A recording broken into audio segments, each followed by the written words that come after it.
모두가 궁금해하는 데이터의 모든 것을 알려드립니다. 데이터에 미쳐있는 사람들과 함께하는 데이터 이야기, 데이터릭 지금 시작합니다. 와우. 와우. 와우. 우리 멤버 소개하면서 시작하도록 하겠습니다. 김 팀장님. 네, 데이터 분석으로 밥 먹고 사는 김 팀장입니다. 반갑습니다. 반갑습니다. 반갑습니다. 이기은님. 네, 데이터 시각화 더 나아가 데이터 스토리텔링 업무를 하고 있는 이기은입니다. 반갑습니다. 반갑습니다. 반갑습니다. 저는 데이터와 글쓰기를 좋아하는 조과장입니다. 반갑습니다. 반갑습니다. 저희 데이터릭은 유튜브, 팟빵, 애플 팟캐스트에서 들으실 수 있고요. 그 외에 저희도 모르는 다양한 팟캐스트 플랫폼에도 업로드되고 있습니다. 페이스북 페이지, 인스타그램 계정, 트위터 계정도 운영하고 있습니다. 데이터릭은 여러분의 후원으로 만들어지고 있습니다. 카카오뱅크 계좌로 정기 후원해주시는 귀동량님, num나님, 오네나이칠님, 최승범님, 초록도롱뇽님, 에쿠자님, 그리고 유튜브로 정기 후원해주시는 JS전1891님 감사드립니다.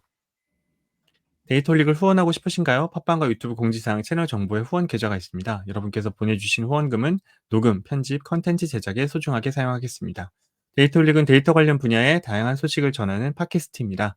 저희 방송에 광고를 넣거나 데이터 관련 교육을 의뢰하시려면 데이터릭 숫자 4 골뱅이 gmail.com으로 문의해 주시기 바랍니다. 방송을 들어주시는 모든 분들께 감사드립니다. 감사합니다. 오랜만에 저희가 또 만났는데 근황 토크를 좀 네. 해보도록 하겠습니다. 단도직입적으로 김 팀장. 왜? 어떻게 왜 맨날 지냈습니까? 나를 처음으로 이렇게? 내가 이런 얘기하면 내 차례겠구나 이제 예상을 하셔야죠. 네. 그래요. 아니, 오늘은 오랜만에 제가 왜 그 재미있는 AI와 관련된 그런 컨텐츠들을 소개해드리기로 했었잖아요. 네, 근데 항상 가물가물한데요. 조과장이 허를 찌르는 바람에 얘기를 못 하고 있었는데 네. 네, 제 리스트가 있어요. 제가 소개해드리려고 만들어 놓은 리스트가 있습니다. 네, 제 보따리가 있는데 거기서 하나. 아마 두 분은 잘 알 것 같은데 그 넷플릭스의 블랙미러라고 하는 드라마 시리즈 있잖아요. 네네. 이제 과학 기술이 굉장히 발달한 아주 가까운 미래상을 그리는 그런 단편 드라마 시리즈죠. 그게 지금 시즌 6까지 나왔어요. 근데 이번에 예, 23년 6월에 이게 마지막 시즌이거든요. 요게 공개된 에피소드 중에서 한 가지가 되게 의미심장한 게 있었어요. 일단 이 에피소드의 이름은 존은 끔찍해거든요. 우리말로는 이렇게 번역이 되어 있습니다. John is awful 이렇게 되어 있어요. 이게 어떤 미래상을 그린 거냐면 그 동영상 생성해 주는 AI 서비스들 있잖아요. 대표적으로는 이제 오픈 AI에서 만든 소라 같은 거. 요런 게 지금보다도 아주 성능이 향상된 아주 가까운 미래인 거예요. 요런 일단 설정이 있습니다. 근데 이게 어떤 식으로 인제 그 회사들이 이거를 사용하게 되냐면 일단 또 하나의 전제는 우리가 그 일상에서 겪는 모든 것들이 다 데이터로 기록이 되는 거예요. 그러니까 우리 핸드폰에 있는 마이크와 카메라가 내가 겪는 모든 경험을 다 저장을 하는 거예요. 그래서 내가 누구고 오늘 무슨 일을 겪었는지가 다 데이터로 저장이 되어 있는 거예요. 그래서 요걸 토대로 해서 넷플릭스와 같은 이런 영상 콘텐츠를 제작하는 회사가 개인 맞춤형 드라마를 만드는 거예요. 그래서 그냥 오늘 퇴근하고 집에 가서 넷플릭스에 들어가면은 나랑 똑같은 거의 유사한 주인공이 등장해서 내가 오늘 경험한 것을 반영한 나만의 맞춤 드라마가 나오게 되는 겁니다. 네, 그래서 이제 안 볼 수가 없는 거죠. 자기가 경험한 일이 바로 드라마로 나오니까. 그러니까 모두가 다 인제 각자 안방에서 자기 얘기를 보는 인제 그런 시대가 된 거죠. 근데 이게 되게 먼 미래 이야기 같은데 얼마 전에 어떤 서비스가 등장했는데 이게 되게 유사하더라고요. 그러니까 쇼러너라고 하는 서비스가 등장했어요. 이게 뭐냐면 이제 넷플릭스 같은 건데 AI 기반으로 사용자가 애니메이션 TV 프로그램을 직접 만들 수가 있는 거예요. 그리고 인제 사람들한테 공유도 할 수 있고요. 그래서 들어가 보면은 그 진짜로 이런 디자인이나 UI 이런 것도 다 넷플릭스랑 비슷하게 생겼어요. 그래서 인제 발표하는 걸 들어보니까 사용자가 프롬프트를 입력을 해요. 한 15개 단어 정도를. 그러면은 한 15분 내외짜리의 애니메이션 TV 쇼가 생성이 된대요, 내가 원하는 식으로 만든. 그래서 이걸 나도 볼 수 있고 인제 다른 사람들한테 공유해 줄 수도 있는 거죠. 네, 그래서 이 쇼러너라는 서비스가 AI계의 넷플릭스를 표방하고 있다고 그렇게 얘기를 하고 있고 뭐 대표가 그렇게 얘기하더라고요. 지금은 이게 애니메이션만 이렇게 실시간으로 생성하는데 조금 있으면은 실사 영상도 가능해질 거라고 아마 방향성을 그쪽으로 맞춰서 작업하고 있는 것 같아요. 그럼 지금은 이제 우리가 프롬프트를 입력하는 식으로 시작하겠지만 나중에는 자동으로 뭔가 데이터가 들어가게 만들어 주면 그죠? 나와 관련된 정보로 제가 아까 말씀드린 것 같은 조는 끔찍해 같은 그런 그런 서비스가 만들어질 수도 있겠다 하는 그런 생각이 들었습니다. 재밌겠죠? 네. 조는 끔찍해 재밌을 것 한번 같은데. 해 흥미롭네요. 보세요. 네. 음. 그 제 근황보다 이런 얘기가 훨씬 재밌죠? 네. 너무 재밌어서 네. 저나 기은님 근황은 스킵하고 오늘 본론으로 넘어가도 될 것 좋아요. 같습니다. 네. 네. 좋습니다. 네. 오늘 김 팀장님이 귀한 분을 모셨다고 말씀하셔 가지고 네. 오랜만에 네 오늘 게스트를 아주 모시고 반가운 방송하게 됐습니다. 손님을 네. 모셨습니다.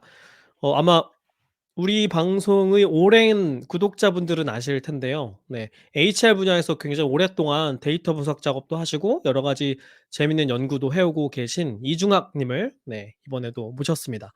우선은 위로 모시고 반갑습니다, 중학 님. 와. 반갑습니다. 와. 안녕하세요. 반갑습니다. 네. 안녕하세요. 반갑습니다. 너무 네. 재밌게 말씀해 주셔 가지고 잘 듣고 있어요. 좋으니까 너무 재밌게 듣습니다.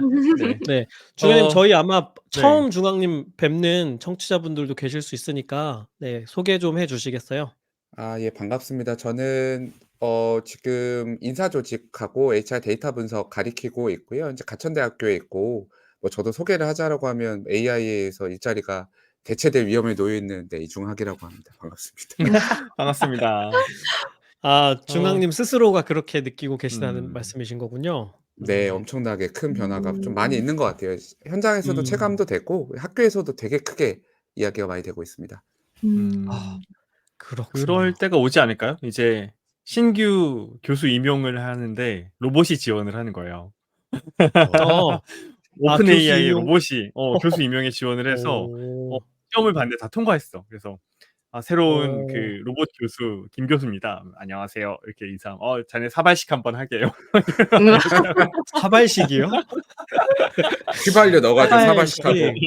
그죠. 어. 당연히 신규 임용 교수니까 그런 거 하셔야지. 네. 어쨌든 그런 세상도 올 것 같다는 생각이 이제 좀 들기도 하는데 그런 이미 시대에 맞아요. 살고 있죠. 국내에서도 챗GPT로 강의하는 그 시뮬레이터 만들었고요. 그 인천대학교 이런 데는 아. 고거 이미 음. 강사 혹은 교수란 이름으로 강의를 하고 예? 있는 것도 만들어 놓은 게 있고 해외 대학들은 많이 하고 어. 있어요. 실제로 아 개인 아. GPT 모델도 많이 해 놨고 강의에 굉장히 활발하게 쓰고 있습니다. 대학교는 생각보다 굉장히 빨리 요쪽 도입하고 있어요. 음. 오. 세상에. 정말 세상에. 빠르네요. 네. 네. 근데 중앙님께 저도 질문 드리고 이제 싶은 게 네 말씀 제가 먼저 아니 저도 할까요? 이제 강의하면서 네. 인제 질문을 받을 때가 있잖아요. 근데 제가 그렇죠. 모든 질문에 잘 답변할 수는 없잖아요. 그러면 챗GPT한테 물어본 다음에 대신 전달해 드리거든요. 그래서 이럴 바에는 '아니 직접 챗GPT랑 공부하셔도 되겠다.' 하는 그런 생각을 많이 하고 있어요. 음. 네. 머지않았다는 생각을 항상 하고 있습니다. 나중에 인제 그 로봇이랑 같이 그 로보틱스랑 결합되면 네. 챗GPT 이렇게 옆에 같이 조교로 데리고 있다가 모르는 질문하면 옆구리를 쿡 찌르는 거죠. 네가 대답하라고. 그러면 집팀장 대신 아. 대답해 주고. 손에 이렇게 몽둥이 하나 들고 틀릴 때마다 손등을 내려치면서 그럴 네. 수도 있겠네요. 네. 조심해야 아마 됩니다. 로봇 그런 내용들이 제가 오늘 주제는 안 맞을 텐데 아마 BCI라고 브레인 컴퓨터 네. 인터랙션이라는 기술이 있어요. 뉴럴링크 아시겠지만 그런 네. 쪽으로도 지금 많이 발전되고 음. 있어서 최근에는 음. 로봇뿐만 아니라 인간한테 인지 능력 향상해 주는 거 가령 요 전두엽 쪽에다가 그 면사포 같은 걸 이렇게 씌워 가지고 뇌 어. 자극을 막 주면은 인지 능력 자체가 굉장히 폭발적으로 향상하는 실험들이 많이 됐고 미국에도 그게 기술적으로는 구현이 됐더라고요. 최근에 그래서 저는 BCI 쪽하고 뉴럴링크 쪽 일론 머스크 네. 회사 이름이 뉴럴링크이고 기술 이름은 네. 보통 BCI라고 하거든요. 그런 쪽도 꽤 재밌게 보고 있습니다. 그게 초지능이라 음. 그래서 인공지능에 대응할 수 있는 사람이 어떻게 살아날 것인가에 대한 기술이 많이 되고 있고 저희 조 과장님 말씀하셨던 로봇에다가 이제 인공지능 입히는 건 사실 되게 많이 활용하고 있잖아요. 그래서 오늘 그렇죠. 얘기 잠깐 드리겠지만 그 미국의 인사관리협회 SHRM이라는 컨퍼런스가 있는데 거기 작년부터 사실은 로봇하고 AI 동료로 어떻게 활용할 것인가 논의가 활발하게 되고 있고 올해도 6월 말에 컨퍼런스 저희가 할 텐데 로봇이 어떻게 그 인사의 대상이 될 거냐. 그때 인사가 아니겠죠. 말 그대로 인사가 아니겠지만 대상으로 그쵸. 하는 것들은 로봇사. 실제로 예 고민들 되게 많이 하고 있고 실제 미국에서는 관련돼 있는 논의들이 꽤 많이 되고 있어요. HR 학회에서 로봇 얘기를 한다고요?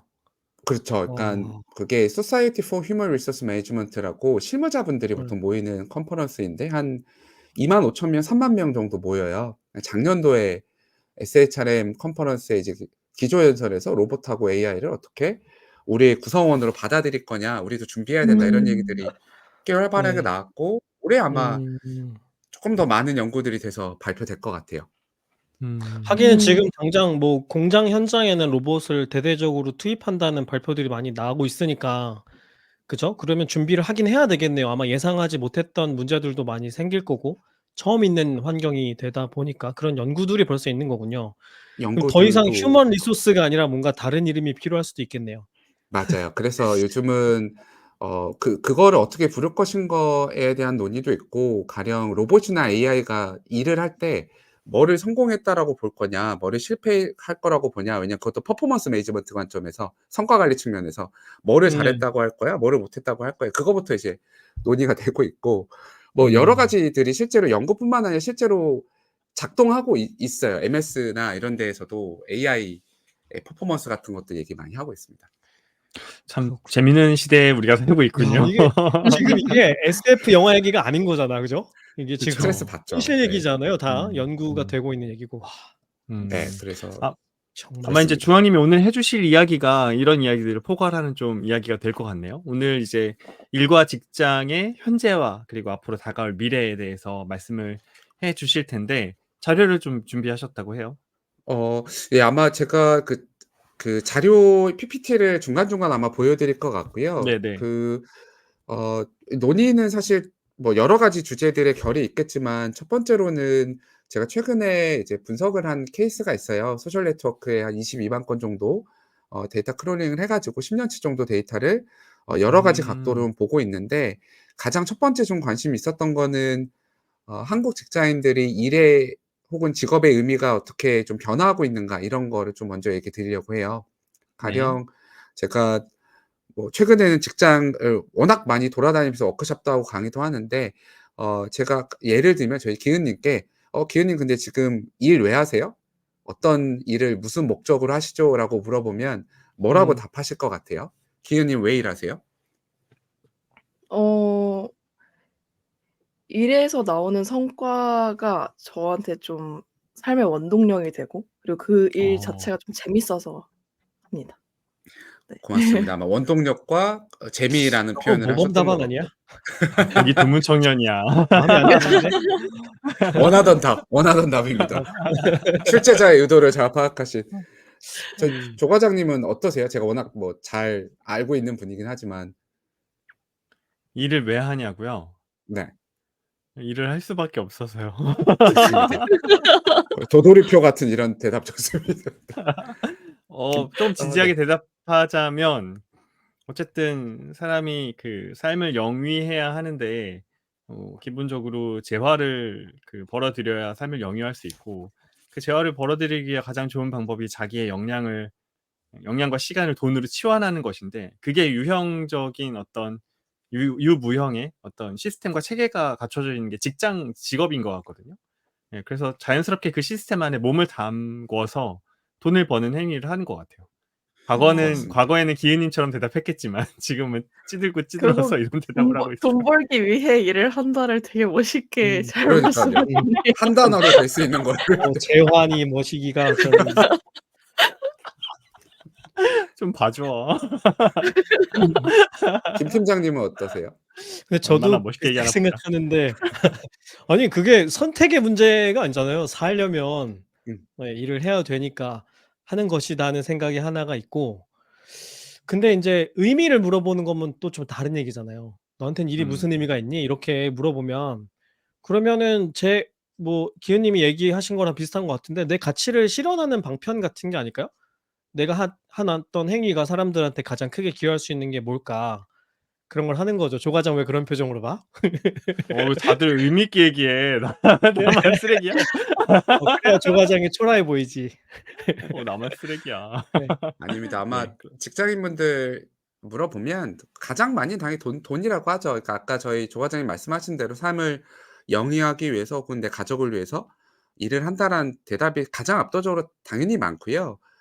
근데 이거를 좀 대답이 바뀌고 있다라는 것들에 대한 증거들이 여러 차례 있었어요. 예를 어. 들면 뭐 메타에서 매년 내는 연구들이 있거든요. 문화 보고서라는 것도 있고 최근에 작년도에 신한카드 빅데이터 연구소에서 나왔던 넥스트 밸류라는 책도 그렇고 여러 가지 책들을 보면 코비드 19 혹은 코로나라고 하는 게 일과 직업의 의미를 좀 많이 바꾸고 있다라고 이야기를 합니다. 그래서 저도 좀 궁금해서 작년도에 그 데이터를 코비드 전후로 좀 쪼개서 봤어요. 쪼개서 본 거는 비포 코비드 19, 애프터 코비드 19 그래서 저희가 이제 많이 비유하는 BC, AC로 구분을 한 다음에 텍스트에서 일 혹은 직업에 대해서 사람들이 표현하는 것들을 봤더니 음. BC랑 AC에 쪼끔 패턴이 달라요. 예를 들면 네. BC 같은 경우에는 돈이 당연히 많이 나오고요. 돈, 연봉이 다 포함해서요. 돈에 대한 단어들이 가장 많이 나왔고 두 번째로는 뭐 안정 혹은 뭐 업무 이런 얘기들이 나왔어요. 정리하면 어 직업과 일에 대해서 이야기할 때 뭐 내 업무이고 돈을 벌기 위해서 하는 거고 내 삶과 가족의 안정을 위해서 한다라는 얘기들이 나왔는데 코비드가 지나고 나서 쪼금 다른 패턴들이 나옵니다. 돈에 대해서도 나오지만 가장 많이 또 다른 키워드들과 표현들은 기회, 전문성, 뭐 성장 이런 키워드들이에요. 다시 말하면 코비드가 지나고 나서 일을 바라보는 뷰가 바뀌었다라는 겁니다. 근데 이거는 제 분석뿐만 아니라 이제 글로벌리하게 나오는 여러 가지 리포트에도 비슷하게 나와요. 코비드 음. 19이 음. 어 아까 저희 그 김 팀장님 말씀하셨던 대로 삶의 네. 의미, 일의 의미에 대해서 되돌아보는 계기를 갖게 됩니다. 그 죽음 음. 때문에 그렇고요. 음. 실제로 아. 인사 쪽에서 저희가 데이터 분석을 하든 소위 말하면 성공적인 리더의 공통점을 쫓아가다 보면 좀 재밌는 게 나와요. 어떤 게 재밌는 게 나오냐면 성공하는 리더들이 의외로 죽음에 가까웠던 경험들이 많아요. 음. 네. 본인이 과로해서. 죽을 과로도 있지만 뭐 과로도 네. 있고 사별도 있고 자식이 죽기도 아. 하고 죽을 뻔했거나 그냥 죽음에 나이가 가까워 많아서. 나이가 많은 것도 있는데 음.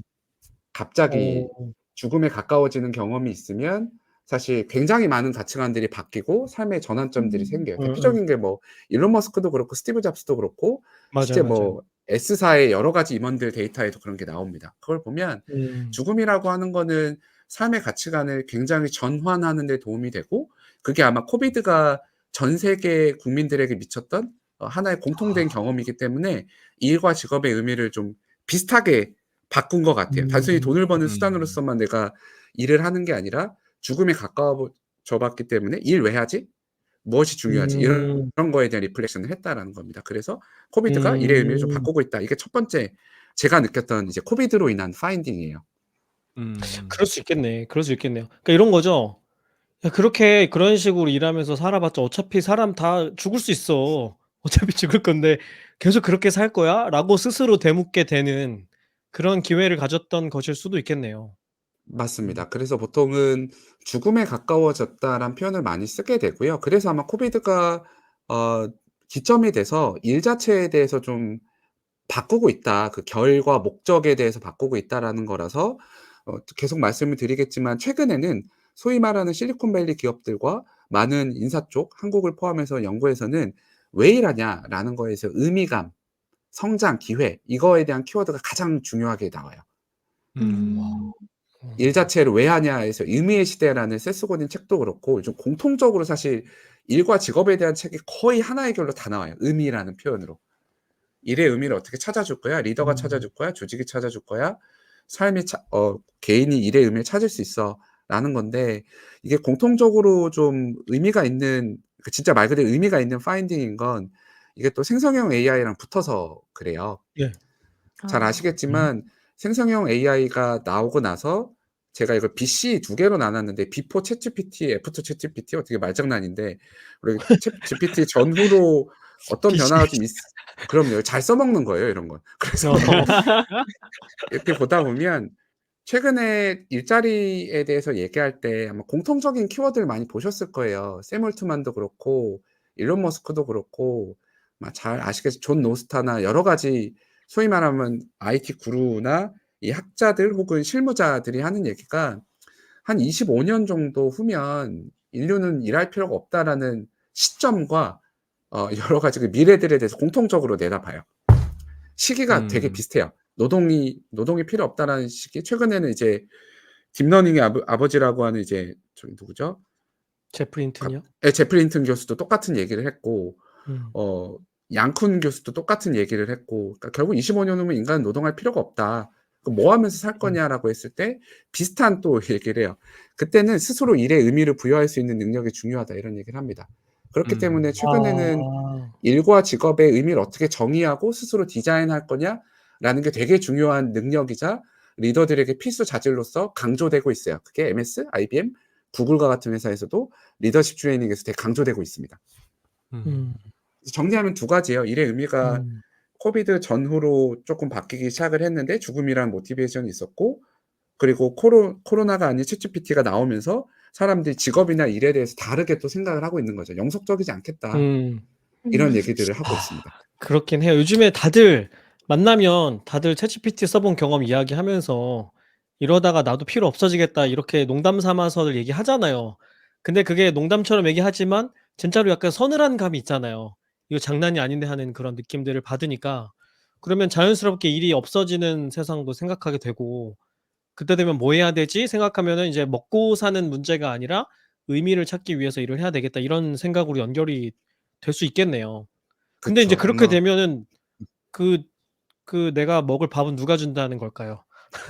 아마 그 그게 문제가 논의가 되겠네. 되게 예. 좋은 포인트고 자연스럽게 이제 이야기가 돼야 되는데요. 아마 요 음. 최근에 보시면 여러 가지 논의들 보셨을 거예요. 이거는 그 단순히 연구자들이 책상에서 하는 게 아니라 네. 실무자들이 많은 고민들을 하고 있는 게 이제 기본소득제 얘기입니다. 음. 아. 그 그러니까 일을 안 대표적으로 해도 네 네. 기본적으로 생활을 영위할 수 있게 네, 연금을 그게 모두에게 주는. 네. 연금을 모두에게 주는 건데 구체적으로 이게 음. 실제로 준비되고 있는 게 오픈 AI의 샘 울트만이 잘 네. 아시겠지만 오픈 AI 쪽에 대한 비영리 조직, 현재까지는 비영리 조직이죠. 비영리 조직을 운영도 하고 있는데 한쪽으로 샘 울트만에 관심 있는 분들은 또 다른 키워드를 알 거예요. 샘 울트만이 또 따로 운영하는 조직이 월드코인이라는 회사가 음. 있습니다. 암호화폐이고 네. 홍채 정보를 기준으로 네네. 어 그 화폐가 거래될 수 있는 건데 기본적인 컨셉은 기본소득제를 준비하기 위한 시험이다라고 본인이 계속 얘기를 하고 있어요. 음. 음. 25년 후에는 빅테크들이 대부분의 부를 가져갈 거고 그들에게 세금을 왕창 물려서 기본소득제가 영위 혹은 기본소득제에서 인류가 살게 된다면 모든 사람에게 소득이 돌아갈 수 있는 수단이 뭐가 가장 안전하냐, '홍채 정보가 가장 복제되기 어렵구나.'라는 거에서 착안해서 한국에도 있고요. 3 군데 지금 화폐를 거래할 수 있고 홍채를 등록할 수 있는 곳. 그래서 이제 기본소득제에 대한 논의가 좀 많이 돼요. 아까 제프리 힌튼 교수도 최근에 얘기를 많이 했고 일론 머스크도 얘기를 하고 있고. 그래서 인류의 어떤 노동의 미래에 대해서 어떻게 보면 한쪽 진영은 기본소득제에 대해서 되게 많은 얘기를 하고 있습니다. 음. 그럼 별로 재미없잖아요 근데. 기본소득제가 기본소득제 음. 어떠세요? 기본소득제 세상이 오면 뭐가 제일 그려지는 미래세요? 다들 사람들이 많이 우려하는 거는 나태해지고 그렇지. 우울증에 빠지고 집에서 쇼츠만 보고 있고 그렇죠. 지금도 많이 보는데 더 열심히 쇼츠만 보고 있고 '이러면 어쩌냐.' 하는 얘기들을 이제 음. 하게 되겠죠. 기은 님은 어떠세요? 어 그럼에도 불구하고 사람들은 그럼 내가 어떤 거에서 삶의 의미를 찾아야 하는지 방법을 어떻게든 갈구하려고 할 것 같아요. 근데 되게 그게 좋은 음. 네. 굳이 어 일일까는 잘 모르겠어요. 그게 아마 쇼츠가 여러 너무 가지 의미 있어. 나는 현타란 없어 나에게. 뭐 이런 인류가 나올 하루 수도 종일 있지 볼 수 않을까? 있어. 그럼요. 어. 그게 아마 그런 콘텐츠 쪽으로도 볼 수 있을 것 같고 근데 역시나 이제 조 과장님 인사에 대해서 많이 아시는 분이라 아까 딱 그런 키워드를 말씀하셨는데 두 가지예요. 하나는 최근에 그래서 많은 심리학자들이 뭘 고민하냐면 25년 후에 일할 필요가 없으면 지금은 우리가 일을 더 해야 되니까 만족이고 몰입을 어떻게 시킬지를 고민하잖아요, 포지티브한 측면에서. 일을 하기 네. 싫으니까 어떻게 만족 더 시킬 거야, 동기부여 시킬 거야, 어. 몰입시킬 거야를 고민하는데 25년 후면 일할 필요가 없는 세상에선 어떻게 어. 권태와 나태를 심리적으로 케어할 거냐에 대한 고민들이 지금 아. 심리학자들이 하기 시작했어요. 왜냐면 노동에 대한 시간이 줄어들면 음. 반대인 거죠.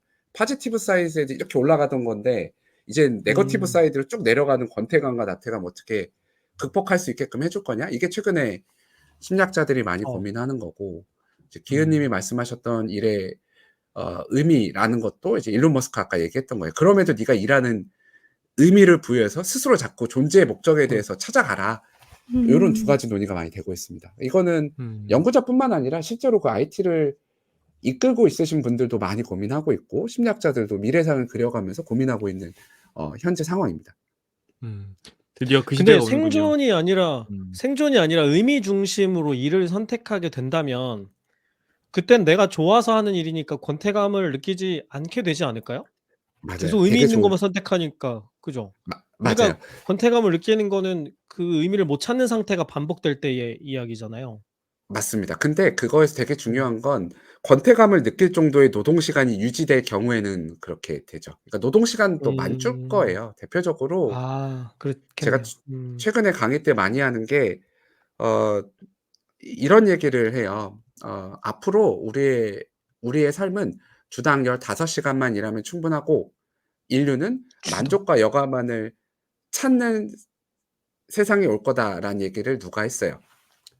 누가 네. 했냐면 케인즈. 여러분들이 아시는 경제학자 음. 케인즈가 1931 년도에 설득의 에세이라는 책에서 자기 손자와 손녀들이 100년 후 그리고 2031 년인 거잖아요. 2031년 후에는 인간이 주당 15 시간만 일해도 너무 충분해. 그리고 일할 필요가 없으니까 만족과 여유만 찾고 살 거야. 여가만 하면 살 거야라고 얘기했거든요. 근데 첫 모든 번째로 인류가 그럴 거라고 얘기한 거예요? 네, 자기 자식들 케인즈. 아니고요? 아니요, 케인즈가. 아 모든 인류가요? 음. 예. 근데 근데 이제 말씀하세요. 네. 네. 근데 궁금한 게 여가 시간이 늘어날수록 돈을 쓸 시간도 늘어난다라는 뜻일 것 같은데 그러니까 예컨대 전 여가 시간이 늘어나면 여행을 되게 많이 다니고 싶거든요. 근데 그거 이퀄 돈이 다 결국 돈이 드는 행위이잖아요. 그래서 내가 지금 느끼는 그 기본 소득과 여가 시간이 완전히 늘어났을 음. 때 나한테 필요한 그 기본 소득의 그 사이즈가 되게 달라질 것 같아서. 되게 좋은 음. 해안이세요. 그러면 인간이 추가적인 노동을 함으로써 추가적인 엑스트라의 돈을 벌기는 벌어야 된다라는 거고요. 그 행위에 대해서 또 돈을 음. 주는 거고 사실 이 논의가 깊어질 아 수밖에 없는 게 현재 일이라고 부르는 게 미래에는 일이 아닐 수도 있어요. 대표적인 게 스포츠입니다. 과거에는 그렇죠. 스포츠가 일이 아니었잖아요. 그리고 놀이지네요. 과거에는 말을 네. 타던 행위가 사냥과 생존을 위해 했던 행위인데 지금 스포츠잖아요.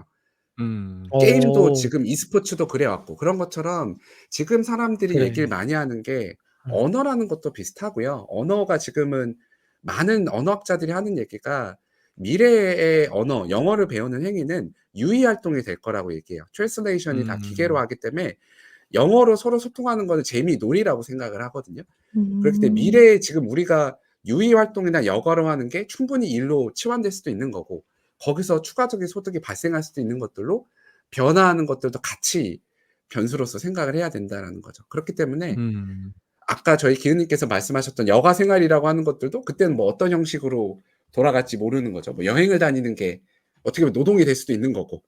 또 그런 것들도 음. 좀 같이 고민해 봐야 될 것 같습니다. 음. 그럼 청취자 여러분들이 25년 뒤에 이제 일의 종말을 맞이하게 되면 데이터올릭을 더 열심히 시청하시면 되겠네요. 역시 기승전 네. 네. 그렇죠. 아. 예. 그래서 맞아요. 구독자가 10,000,000 음. 명이 되고 네. 저희는 돈방석에 앉지만 돈을 쓸 데가 없고 네. 아닙니다. 돈을 쓸 때는 여전히 많을 것 같은데 고민이 되는 지점은 뭐 주당 15 시간 그러니까 그런 얘기를 해요. 1931 년도에 케인즈가 내다봤던 미래에 대해서 2023 년도에 후배 경제학자들이 답을 해요. 한국어로는 다시 케인즈라는 책으로 번역이 됐는데 음. 그 책을 보면 케인지안 경제학자들이 그런 답을 합니다. "100년 전에 케인즈가 예측했던 세상이 뭐가 맞고 뭐가 틀렸냐. 맞은 건 생산성은 8배가 증가했어요. 아 그건 그건 맞아요. 맞았군요. 예 그건 맞았는데 우리가 노동 시간이 지금 평균 몇 시간 그쵸. 혹시 일하시나요? 저희 노동 시간? 김 팀장 몇 한숨부터 쉬시는 시간이래요? 주 글쎄요. 말씀하신 거죠? 주당. 그쵸, 주당 한 50시간 정도 일하는 것 같은데요. 50시간 더 될 것 같은데. 평균? 네. 김 그쵸. 팀장은 더 일할 것 같고, 예, 프리랜서니까. 그쵸. 퇴근이 없어서 계속 일합니다. 음. 저, 네. 저도 숨 그렇습니다. 쉬는 근데 시간은 거의 일하는 아, 시간이잖아요. 그치. 거의. 교수님들도 맞아요. 그렇지. 저희도 그렇고 어디 회사 갔더니 주당 15시간 소리 하네 이러고 이제 자기 일에 15시간 한다고 하루에 그런 얘기를 하루에 하시더라고요. 15시간. 일. 그래서 그거는 안 왔다. 그런데 케인즈 예측이 왜 음. 틀렸냐라는 그 23년도 책을 보면 분배 문제가 아닐까? 어떤 거요? 분배 문제가 아닐까요? 분배의 문제도 있는데 음.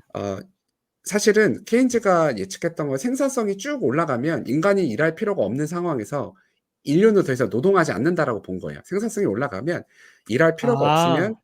근데 이 사람은 일을 하면서 어떤 의미감을 찾고 존재에 대해서 생각하고 몰입하고 스스로 아까 자아 실현이라고 표현을 하셨는데 그런 것들의 수단으로서 그걸 본다는 거죠.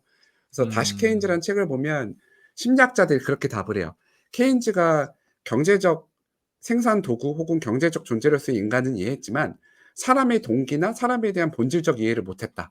그래서 그의 예측이 틀렸다라는 표현을 합니다. 그런 것처럼 미래가 어떻게 될지 저도 모르겠는데 우리가 어떻게 살아갈지에 대한 건 사람에 대한 깊이 있는 이해가 가장 뭐 중요한 어떻게 보면 프리딕터이자 이해 뭐 중요한 요소이다 이렇게 보여집니다. 철학이 저는 발달할 것 같습니다. 철학. 철학도 되게 좋고요. 예전에 그리스 아테네 뭐 이럴 때처럼 사람들이 모여서 막 자기들만의 철학을 이야기하고 토론하고 이런 게 발달할 것 같기도 해요, 다시. 혹은 키보드 워리어들이 많아질 수도 있고요. 다 한 끗 잡아내야죠. 차이니까요. 네. 그렇죠. 근데 그 저는 당시 그런 철학자들도 생각 지금으로 하면 다 키보드 워리어야. 되게 좋은 그건 그래. 비유입니다. 네, 그건 그래. 오프라인에서 써들었기 좋은 비유예요. 때문이지. 맞아요. 아니 저는 그런 생각이 드는 게 이게 생산성이 올라가도 왜 우리가 일을 계속 하게 되느냐 하면 사람들은 일이 없으면 제가 생각하기에 회사에서 좀 쓸데없이 일을 만드는 것 같아요. 맞아요. 그러니까 안 해도 되는 가짜 노동을 맞아요. 만들어 가지고 서류도 더 많아지고 그죠? 도장 찍어야 되는 과정도 더 늘려주고 그래서 어떻게든 내가 이 일자리를 유지할 수 있게끔 나도 모르게 사실 우리가 하는 일 중에 안 해도 되는 일 상당히 많잖아요. 그래서 그런 건 아닐까. 맞아요. 그것도 되게 본질적인 인간의 심리적 속성을 이해하고 계신 거고 인간은 한국 연구나 여러 가지 분석에 따르면 유독 더 일을 새로 만들어내는 경향성이 좀 있고요. '일을 해야 내가 쓸모 있는 존재다.'라고 생각을 하는 거고 박 박사님이 그때 이전 에피소드에서 말씀하셨던 일자리의 미래를 어떻게 예측할 거냐에서 사실 태스크로 다 쪼개요 실제로. 저희 같은 사람들은 네. 미래 인력 계획 같은 거 예측할 때 제가 하는 일들의 시간을 다 나눠요. 거의 옛날에 모션 스터디 하는 것처럼 이중학이라는 사람이 앉아서 하는 뭐 행동, 일 얼마 정도 시간 소요됐어. 그럼 이걸 가지고 얼마 정도는 AI 혹은 LLM에 의해서 대체될 수 있고 하나는 AI에 쓰면 얼마나 더 잘할 거고 원래 보통 세 가지로 구분을 하는데 나머지 하나는 인간만이 할 수 있어. 이렇게 나누거든요, 세 가지로. 그렇게 놓고 아. 보면 같은 대 직업 내에서에도 일에 따라서 대체될 일이 그럼요. 있고 안 될 일이 있는 거니까 그걸 구분해서 보는 거군요. 네. 아. 태스크로 나눠서 시간으로 쪼개요. 그래서 요즘 회사들이 다 인력 계획을 할 때 인사에서 가장 중요한 인력 계획은 3 년에서 5년 후, 10년 후에 예를 들면 마케팅 직군에 몇 명이 필요할까를 내다봐야 되는 어떻게 보면 예측의 행위거든요. 그렇잖아요. 예전에는 뭐 사업이 그렇죠. 10% 정도 성장했으면 인력도 10% 필요하다. 근데 퇴사하는 인력이 5% 니까 뭐 5%가 더 뽑으면 되겠네. 이런 단순 계산이었는데 이제는 그때는 자연 퇴사가 기본적인 음. 상수였는데 지금은 기술이 중간에 들어와서 막 갉아먹는 거예요. 그러니까 음. 직무마다 필요한 인력들을 포캐스팅 예측하려면 얼마나 많이 대체되고 얼마나 필요해라는 거를 그 태스크에 따라서 예측을 막 하는 거예요, 쪼개 가지고. 그러니까 일이 줄어들 정도도 미리 예측을 해서 인력 계획을 짜야 되는 거군요. 그렇죠. 그래서 대표적으로 어 그런 연구 분석을 요즘 많이 합니다. 요즘 S사 뭐 네. L사 이런 것들 다 그런 연구들을 같이 했고요. 그렇게 하다 보면 과거에는 좀 비슷했어요, 결이. 그러니까 과거에는 결이 좀 달랐어요. 예를 들면 예예. 연구 분석마다 예를 들면 "회계사가 대체될 것 같다." 한쪽 연구에서는 "대체될 것 같아." 나머지 쪽에서 "대체 안 될 것 같아." 이런 좀 상반되는 결과가 있었거든요. 근데 그거는 서로 음. 분석이 차이가 아니라 해석의 차이가 있었는데 요즘 나오는 분석과 연구들은 공교롭게도 되게 비슷해요. 이 일이 대체될 것 같다 어느 정도. 이런 결과들이 좀 비슷하게 음. 나오다 보니까 좀 어떻게 보면 내다보는 방법, 방향성은 좀 동의되는 바가 제법 많이 있는 것 같아요. 그게 애프터 챗GPT인 거군요. 예 큽니다. 그리고 로봇도 요즘 음. 얘기를 워낙 많이 아 하니까 로봇도. 예 아. 로봇도 얘기를 상당히 24 년도부터는 사실 뭐 챗GPT 너무 잘 아시겠지만 인공지능이 만들어진 건 결국은 결국 로봇에 들어가려고 만들어진 거라고 저는 생각하거든요. 언어 모델도 음. 그렇고.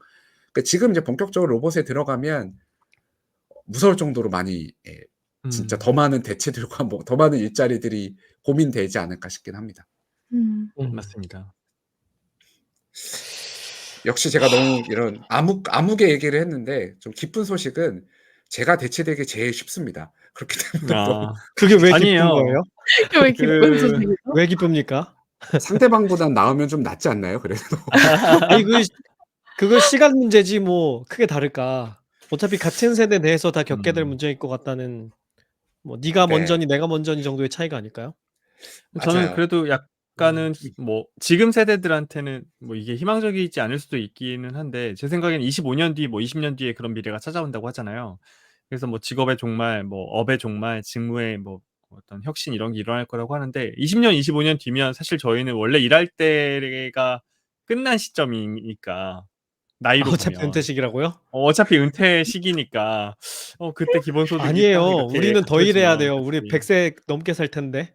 근데 인제 기본소득의 시대가 만약에 그때 온다고 하면 적절한 어. 시점에 일의 종말과 함께 우리의 일의 종말도 같이 맞이하고 취미와 여가와 철학의 시대를 맞이하게 되지 않을까.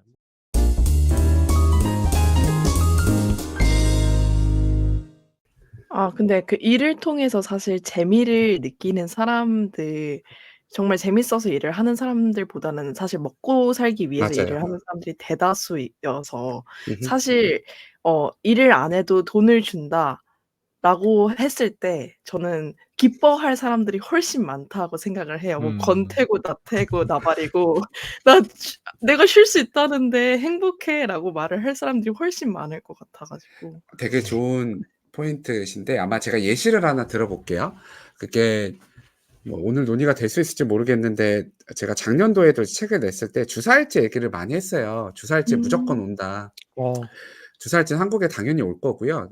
그 영국이나 벨기에나 호주나 미국, 캐나다, 스페인, 포르투갈 다 법제화돼서 실현하고 있거든요. 근데 아. 흥미로운 건 국가적 실험이 영국에서 2년 차 지금 되고 있어요. 작년에 6천 명 했고 올해 1만 명 실험을 하고 있는데 주사일제하면 뭐 할 것 같으세요? 그러니까 하루 가정을 해 볼게요. 하루 쉬어요. 쉬면 뭐 하시고 싶으세요, 기은 님은? 저요? 친구들이랑 술 마시고 놀 건데. 아 이거 적나라한 표현인데 지금 술 그걸 제일 못하고 있구나. 그러네. 김 팀장님은 뭐 하실 겁니까? 하루 쉬실 수 있으면. 하루 쉬면 놀러 가지 않을까요? 놀러 가시 여행을 예 가지 않을까요? 여행 가신다. 좋습니다. 조 과장님 어떤 거 아시겠습니까? 이거는 좀 생각이 드는데 나를 위한 시간을 어떻게 쓸 수 있을까를 고민할 것 같아요. 지금은 딱 되게 일하는 시간 그리고 뭔가 쉬는 시간 정말로 정말 쉬거나 뭔가 가족을 챙기거나 이러는 시간인데 아니 뭐 집안일을 하거나 근데 하루가 더 늘어난다면 '요건 오롯이 나를 위해 써 보면 어떨까?' 이런 고민을 하게 될 것 같아요. 음. 맞아요. 그 아마 대부분 음. 패턴이 비슷할 텐데 한국에도 그대로 된다는 얘기는 아니에요. 근데 제가 두 가지인데 하나는 영국의 실험을 말씀을 드리면 1 개년 차에서 참여하셨던 분들이 1년 차에는 당연히 기은 님, 저희 과장님, 그 조 과장님하고 김 팀장님 말씀하신 대로 취미, 여가, 캠핑, 여행 많이 갔어요. 2년 차 음. 되면 좀 바뀌어요. 어떻게 바뀔까요? 다른 일을 부업을 다른 일 하네. 새로운 다른 일을 역량을 찾아보고 키운다. 맞아요. 다른 다른 역량을 역량 키워본다. 대학원 가고 가장 많아요. 그러니까 1년 차가 아. 이상 2년 차 돼 버리니깐 뭐 그러겠다. 뭐 물론 노는 게 그러겠다. 지겨운 사람은 없겠지만 다 똑같이 음. 노는 상황에서 소득은 막 실질적인 게 막 줄어들고 막 여러 경제 상황이 막 그렇게 돼 버리니깐 사람들이 대학원 찾아가고 새로운 역량 찾고 음. 새로운 일하고 요렇게 가요. 그럼 결국은 노동의 시간이 계속 줄긴 줄 건데 한국도 그 시간에 뭐 할 거냐. 초기에는 여가 엔터테인먼트 사업이 늘다가 뒷부분에는 어쨌든 뭐 자기 계발한다라든지 새로운 일거리를 음. 찾아가는 게 현재 실험의 결과들이에요, 국가적 차원에서. 그래서 고런 그러겠네. 것들이 많이 일어나고 있어서 사실 시간이 줄었을 때 다 좋죠. 저도 좋을 것 같고. 근데 이제 뭔가 사람이 일에서 찾는 의미와 속성이 있기 때문에 단기간에 그렇게나 한번 기본소득세 바로 되진 않을 거 아니에요. 이렇게 그쵸. 줄어들 거란 말이에요. 그럼 그건 아직 하루가 더 줄었을 때 실험을 봤을 땐 그렇게 나옵니다, 지금은. 근데 재밌네요. 주 4일제를 누가 반대해요? 반대하는 있죠. 사람들이 있어요? 주 4일제 그래요? 반대 기본적인 건 그러니까 그 논의를 하려면 주 4일제를 했을 때 가장 중요한 컨디션은 급여가 주냐 안 주냐예요. 그걸 수용할 거냐. 그러니까 사람들이 음. 찬성하는 주 4일제는 급여가 유지되는 주 4일제예요. 그렇죠, 그렇죠. 예, 근데 이제 회사에서 그걸 얘기하려면 생산성이 그대로 유지되면서 주 4일제를 해야 되는 음. 거잖아요. 그렇다라고 했을 때 생산성을 유지 안 한 채로 시간은 주는데 하루를 그러니까 하루를 더 줄여 줄 거냐. 그 급여 안 줄이고 그게 문제가 되기 때문에 요즘은 그럼 그다음 논의가 생산성에 대한 논의들과 주 4일제 좀 어떻게 퍼포먼스 매니지먼트 할 거야 이런 얘기들이 성과 관리할 거야 이런 얘기가 제일 많습니다. 음. 근데 그 그렇군요. 주안이 되는 이야기는 줄여도 생산성 안 떨어질 거고 임금 똑같이 줄 거야가 전제가 되고 있는 거죠? 많은 국가들에선 그걸 음. 전제로 얘기하고 있어요. 그쵸, 한국의 그쵸. 설문들이나 직장인들 얘기 들어보면 사실 많은 수가 임금이 주면 주 4일제 싫다는 반응도 많아요, 상당히. 그렇지. 예. 아니 지금 그 이자 내기도 빡빡한데 임금 줄면 생활이 안 되는데 그거를 수용하기는 어렵죠. 맞아요. 근데 근데 그런 건 있죠. 이제 그 이른바 회사 특히 제조업을 하는 이제 회사는 생산직 직군이 있단 말이에요. 그러면 공장을 네. 돌려야 돼요. 그럼 그거는 오롯이 주 4일제를 실시하게 되면 사람을 더 뽑아야 된다는 이야기거든요. 그럼 맞아요. 그거는 인건비의 증가를 그대로 아. 의미하니까 쪼끔 다른 이야기일 수는 음. 있죠. 그 부담을 회사가 안아야 되죠. 그러니까 인건비의 되게 증가를 떠안고 생산성의 증가가 그 인건비의 증가를 더 뛰어넘을 것이냐. 음흠. 근데 결국 음. 생산직의 생산성은 그렇게 올라가지 않거든요. 왜냐하면 생산 인력의 생산성은 기계를 대체하거나 기술의 예. 발달로밖에 이루어내지 못해요. 그럼 결국은 생산직이 아닌 다른 직군에서 생산성이 급격하게 올라서 인건비가 올라간 것만큼을 커버해 줘야 되는데 음. 그 담보 음. 없이 갑자기 인제 주 4일제를 시행한다는 거는 웬만한 CEO의 의지가 아니고서는 좀 하기 어려울 것 같아요. 음. 그래서 최근에는 너무 조과장님 너무 해안 있는 말씀해 주셨고 그런 고민들이 이제 같이 돼요. 그래서 생산성을 어떻게 담보해서 올릴 거냐, 생산직도 그렇고 기본 근로자들의 생산성을 어떻게 높일 것이냐에 대한 고민들이 이제 필연적으로 되고 있어요. 그러다 보니까 생성형 AI가 나와서 내 업무를 어떻게 혹은 내 능력을 증강할 것이냐에 대한 논의들이 나오고 있고요. 두 번째로 한국 같은 경우를 포함해서 선진국에서 다 공통적으로 지금 앓고 있는 문제가 인구 감소 문제가 같이 또 음. 안 거론될 수가 없어요. 아. 실제로 한국은 2030년에 생산 가능 인구 15세에서 64세 기준으로 하면 몇 명 주는지 혹시 아시나요? 대략? 퍼센트로요? 아니면 전체 명수로. 인구 명수로 네. 전 세계에서? 아니 한국에서만 한국. 생산 가능 인구가 줄어드는 비율. 아니 숫자 죄송해요. 아. 네. 한 500만 명 정도 줄까요? 되게 크게 한국이 5천만 명. 그죠? 엄청 맞아요. 몇 년 아 뒤에요? 한 번만 일단 더. 생산 가능 인구가 몇 명 정도 될까요? 맞아요. 한 그러니까 생산 가능 한 인구가 전체 죄송해요. 네. 조 과장님. 2030년이에요. 그러니까 2030년에 2030년. 생산 가능 인구가 한 2,000만 명으로 보면 되나요? 지금 우리나라에? 지금 2,400만 명 뭐 이상 될 거예요, 아마. 아. 네. 지금 저는 현재 음 3,657만 명이래요. 3,600. 역시. 저는 500만 명은 줄어들 것 같아요. 2030년에. 어 되게 급격하게 되게 줄어들 것 같아요, 왠지. 그거보다 좀 적게 300만 명 정도 줄 거라고 예상이 되거든요. 음. 근데 300만 명이 주는 게 왜 문제냐면 실제로 저희 채용하는 입장에서는 지원자 숫자가 준다는 얘기고요. 실제로 최근에 회사들 채용 데이터를 보면 제가 입사할 때만 하더라도 평균 소위 말하는 대기업의 평균 경쟁률이 89대 1에서 120대 1 정도 됐거든요. 음. 지금은 절대 모수가 줄었기 때문에 30대 1, 50대 1 정도예요. 그러니까 전체적인 숫자가 음. 줄고 아. 있다라는 게 음. 1번이고요. 2번은 조직에서 일할 사람 신입사원들이 줄고 있는 거예요. 그 말은 조직 내 구성원들이 고령화되고 있다라는 얘기인데 이게 두 가지 논의 때문에 제가 얘기를 꺼냈는데 하나는 어차피 생산성이 막 드라마틱하게 올라가고 아까 저희 조광님 말씀하신 대로 공장에서 더 일할 사람이 필요한 상황에서 어떻게 하면 그 생성 AI가 들어오고 일하는 시간 줄이는 거를 상쇄할 거냐. 결국 한국은 인구가 줄니까 일할 만한 생산 인구가 죄송해요. 생성 가능 인구가 줄니까 생산성이 올라가고 AI를 쓰는 게 오히려 축복이다 이런 얘기도 해요. 상세돼서. 그나마 이렇게라도 일을 쳐낼 수 있는 게 다행이다가 되는 거군요. 네. 사람 줄어드는 속도가 더 빠르니까.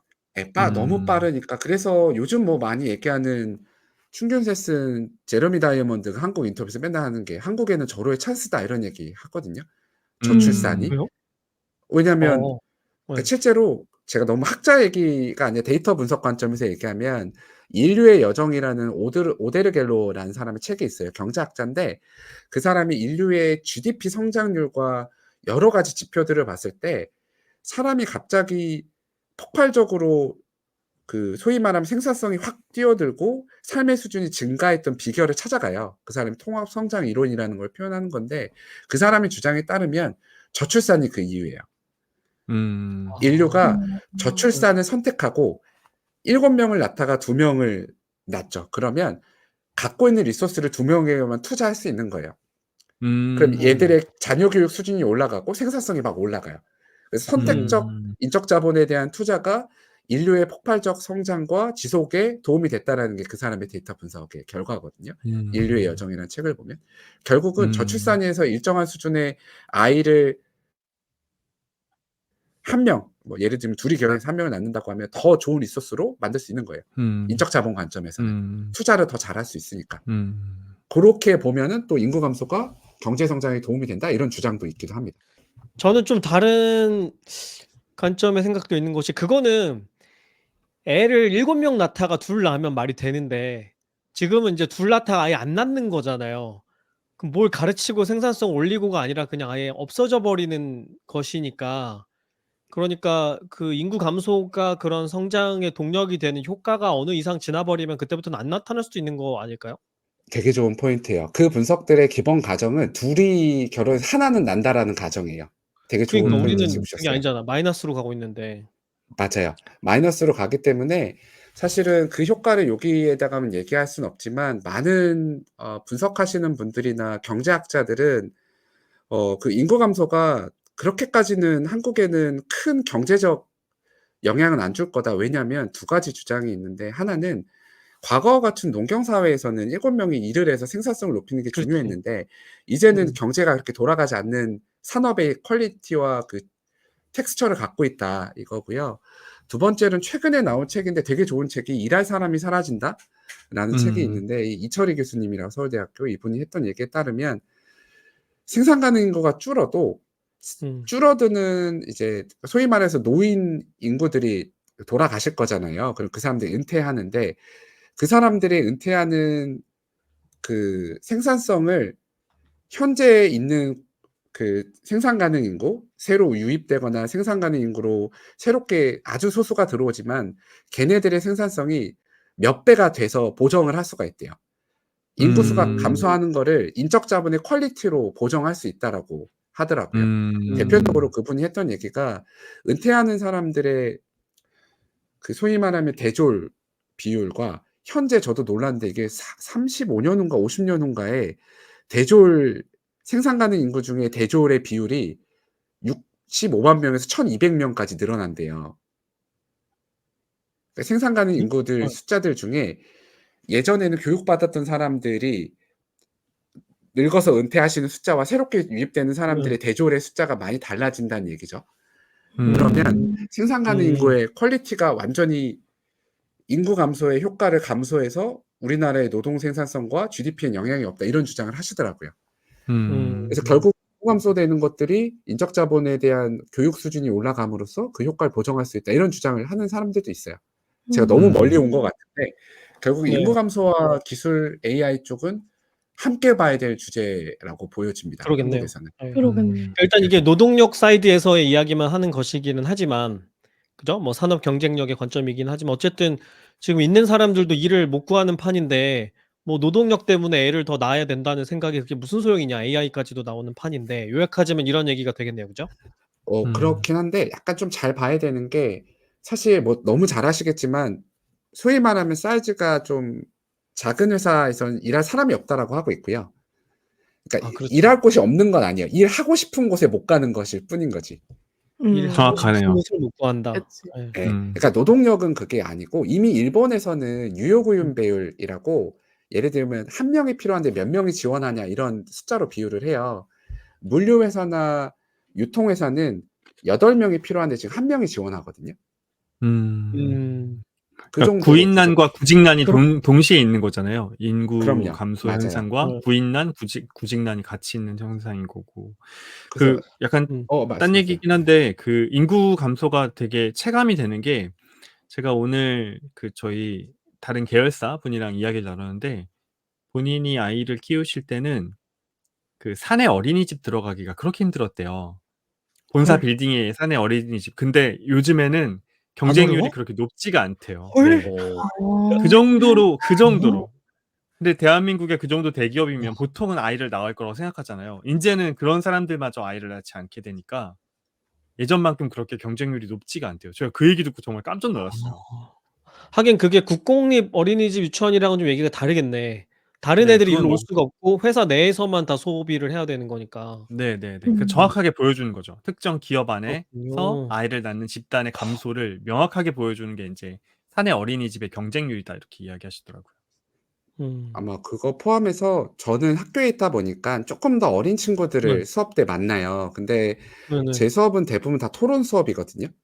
대부분 다 토론을 해서 특정 주제를 얘기하는데 가장 사실 불붙는 주제가 저출산이에요. 음. 학생들의 음. 저출산에 대한 관심이 정말 많아요. 근데 그래? 토론을 하면 오. 왜 저출산 그러니까 소위 말하는 저출산 애를 안 낳는다라고 정의를 하면 "왜 안 낳고 싶어?" 라는 걸 그들에게 물어보면 적어도 4 년, 5년 후에 우리의 출산율을 예측할 수도 있고 왜 안 낳는지 그쵸. 추정할 수 있잖아요. 예 예. 그쵸. 이게 왜 안 낳을 해결될 것 같 문제인지. 맞아요. 음. 왜 안 낳을 것 같아요, 요즘 친구들 혹시나? 일단 조 과장 왜 저는 안 나요? 김 팀장은 왜 안 나요? 아 내가 먼저 물어봤잖아. 내가 먼저 물어봤다. 어. 글쎄요. 요 질문에 대해서는 사실 뭐 여러 가지 이제 개인적인 답변을 드리는 건 좀 부적절할 것 같고 그럼요. 네네. 전 예전에 저희 상사하셨던 분이 썼던 표현이 되게 네. 와닿는 표현이 있어서 제 의견을 그걸로 대체할게요. 세렝게티 같은 어떤 야생의 환경에서 환경이 안 좋아질 때 지표로 가장 눈에 띄게 두드러지는 게 개체들이 이세를 낳지 않는대요. 음. 음. 왜냐하면 낳아봤자 환경이 좋지 않아서 죽을 거니까. 예를 들면 가뭄이 지속된다든지 너무 포식자가 많다든지 그렇게 생명의 위협을 느끼면 이제 출산을 하지 않는대요. 근데 그 이야기를 쪼끔 돌려서 이야기하면 그냥 제가 보기에 한국 사회 기준으로 해서 제가 한국인이니까 아이를 낳고 기른다는 게 되게 위험하고 좀 힘들고 불편하고 그런 일인 것 같아요. 음. 그러니까 이제 내가 이세를 낳아서 그 이세가 커서도 뭐 행복하게 자랄 수 있는 환경이 아니다라는 느낌? 음. 그런 음. 의견을 내봅니다. 김 음. 팀장은 저도 왜 그렇습니까? 동의합니다. 저도 아 똑같이 개인 동의하시고. 생각하는데 아 뭐야 네. 내가 얘기하니까 다 똑같이 생각한다고 이야기하고. 뭐 어떻게 똑같은 걸. 아 아니 이 그래요? 아이를 낳았을 때 얘가 행복할 가능성보다 행복하지 않을 가능성이 훨씬 크다고 생각이 되거든요. 음. 예 여러 가지 면에서 봤을 때. 지금의 아이들을 봐도 그렇고 그러면 거기에 내가 하나 더 보태는 거잖아요. 음. 음. 내가 얘를 행복하게 해줄 자신은 잘 없거든. 음. 그러면 그거를 다 감수하고서라도 낳아야 될 어떤 의무 같은 게 있는 게 아니라면은 뭐 낳지 않는 선택들을 음. 할 수 있는 거죠. 네. 음. 맞아요. 그런 이유가 가장 많습니다. 아마 저희 조 과장님하고 김 팀장님 말씀해 주신 거는 약간 고렇게 얘기를 많이 하거든요. 진화론적 관점에서는 일반 개체들은 리프로덕션 이제 소위 말하면 이제 번식을 했을 때 내 새끼들이 정상적으로 잘 생존할 것인가에 대해서 계산을 하게 돼요. 가장 대표적인 음. 게 인구 밀집입니다. 잘 아시겠지만 신도림역 사진을 보여줄 때에 대한 리프로덕션 인텐션과 소위 말하면 음. 대전역에서의 사진을 보여줄 때 리프로덕션 인텐션은 완전 다르거든요. 개체 음. 수가 밀집돼 있을 때는 리프로덕션을 안 하려 그래요, 인간들조차도. 음. 일단 인구 밀집, 과밀화 이게 1번 이슈로 제일 많이 얘기하고요, 학생들도. 음. '내가 이 밀집되어 있는 세상에서 내 새끼 안 낳고 싶다.'라는 거고. 음. 두 번째로는 상당히 많은 학생들이 전 좀 신기했던 게 내 세대 때 내가 받은 사랑을 내가 지금 엄마 아빠에게 받았던 사랑을 내 당대 애를 낳으면 똑같이 내가 물려줄 수 있는 여건이 안 될 거다. 아. 그렇게 얘기를 해요? 예. 그러니까 내 엄마 아빠에게 내가 오롯이 받았던 아. 하나인 자녀에게 받았던 이 사랑을 내가 애를 낳으면 이거 못 준다. 맞지. 그때는 환경이 안 될 거고 내가 경제적인 것도 음. 안 돼. 당신들이 사다리 걷어찼잖아. 이런 느낌이 좀 아 그렇구나. 당신들이 그렇게 만들었기 사다리를 때문에 오는 걷어찼다. 생각이 이거는 깔려 있는 거죠. 저희 학교 학생들을 너무 안 좋게 얘기하는 걸 수 있으니까 편집을 해 주세요. 아니요. 이게 안 좋은 게 아니라 네. 그렇게 생각할 수 있을 것 같은데요. 뭐 네. 그것도 고요. 그리고 좀 많이 또 얘기하는 게 혼인 제도 얘기 많이 해요. 한국은 다른 나라랑 좀 다르게 꼭 혼인한 애들 정식적으로 혼인한 애들에 대해서만 아예 지원을 해 주잖아요. 그쵸. 아 맞아요. 바뀌어야 된다고 프랑스나 생각하는데. 맞아요. 프랑스나 네. 헝가리나 이런 미혼모들 되게 많이 애들 출산율 다 그쵸. 잡아 주고 정책이 다 똑같거든요. 그러니까 혼인 음. 제도에 대해서도 얘기했고 요즘 많은 학생들이 생각보다 대리모 같은 것도 열려 있더라고요. 음. 그러니까 애는 갖고 싶어. 그래요? 내가 안 낳고 싶은 거예요. 애는 갖고 음. 싶은데. 그럼 와. 대리모를 할 수도 있는 거잖아요. 그러니까 음. 그런 얘기들도 법적으로 미국에는 이미 출산율 정책 같은 거 얘기할 때 대리모 정책들도 합법화돼 있는 주들도 있어요. 제가 이 얘기하는 건 다르다는 거예요. 그러니까 우리가 안 낳는 이유들과 시대가 가족관이 가족관, 혼인관 뭐 음. 다르기 때문에 사실 인구 문제에 대한 것들도 요즘 관심이 많습니다. 그러면 사실 뭐 음. AI가 일자리를 막 대체한다라고 걱정하는 것도 뭐 중요하겠지만 사람도 줄 건데 일할 사람도 줄고 사실 앞으로 그러니까 물론 김 팀장님 말씀하신 대로 아예 없어지는 문제는 좀 다른 문제 같고요. 그쵸. 그럼에도 우리가 살아가는 삶에서 어떻게 이게 좀 전개될 것이냐라고 하면 그렇게 장밋빛 미래로 보기는 쉽지는 않을 것 같다는 생각은 들기도 들고 음. 그러려면 음. 오히려 AI가 막 나와서 일자리도 대체도 해 주고 로봇이 나와서 내 친구도 내 주고 하는 것들이 어찌 보면 다행인 아. 발전이지 않을까라는 생각도 저는 한편으로는 들어요. 그게 음. 그나마 버티기 전략이다 얘들아. 이렇게 생각하게 되는 거군요. 그거라도 없어 봐라. 더 빨리 없어진다. 뭐 이런 것일 맞아요. 수도 있겠네. 그렇군요. 네. 그래서 좀 무거운 얘기를 너무 드렸는데 뭐 AI가 발전하면 이렇게 어두운 면도 있긴 한데 밝은 면들도 있습니다. 그러니까 뭐 말씀하신 대로 생산성이 올라가서 내가 쪼끔 더 할 수 있는 일의 종류나 질적인 부분들이 많이 올라간다라는 것도 분명히 있는 것 같고요. 최근에는 막 딜로이트에서 그런 연구를 하나 냈어요. 어떤 연구를 냈냐면 "생성형 AI가 막 나왔다. 너 어떤 감정을 느껴?" 전 세계 한 16 개국에 한 2,800명 정도 설문했을 거예요, 고위 임원들 대상으로. 그랬더니 한 절반 이상이 막 긍정 정서가 있어요. 흥분되고 좋고 음. 기회로서 느끼는 사람 절반. 나머지 절반은 '아 불안해. 불확실해. 이게 뭐야?'